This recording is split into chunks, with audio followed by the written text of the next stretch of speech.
My name is Saniye Gülser Corat.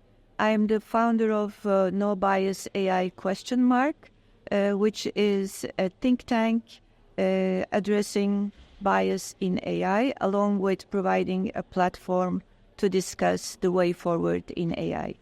Previously, I was the Director for Gender Equality at UNESCO for 16 years, where I led the groundbreaking research in the field of AI with two reports, one called I'd Blush If I Could, and the second one, Artificial Intelligence and Gender Equality.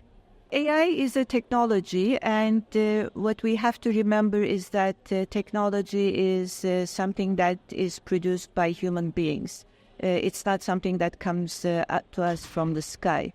So like any other technology, it reflects and contains the value systems, the prejudices, and the biases of those people who develop it.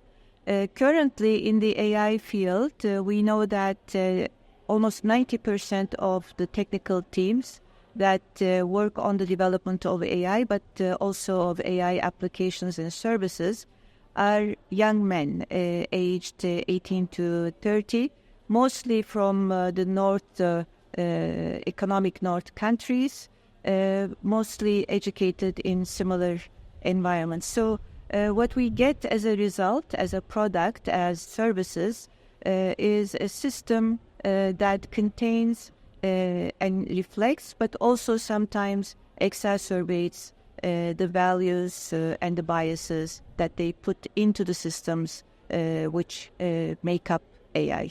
In AI, there are several sources for bias. One is data sets. As we know, data sets come from data that is put into different systems, including internet, which provides the main source of big data, by people. Again, who puts in that data? That's also a question which is raised in different circles.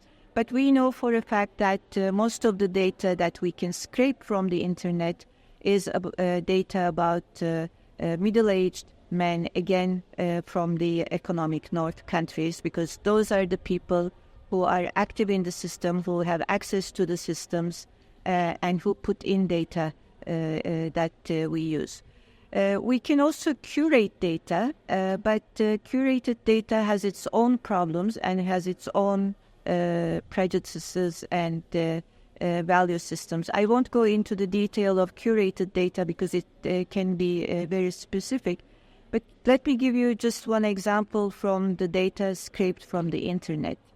One of the sources on the internet is Wikipedia, as you know, and today, as we speak, only 17% of pages are about women. So when you start from a point of 17% representation of data about women, I don't think you can really go far in terms of addressing bias in a meaningful way in AI products and services.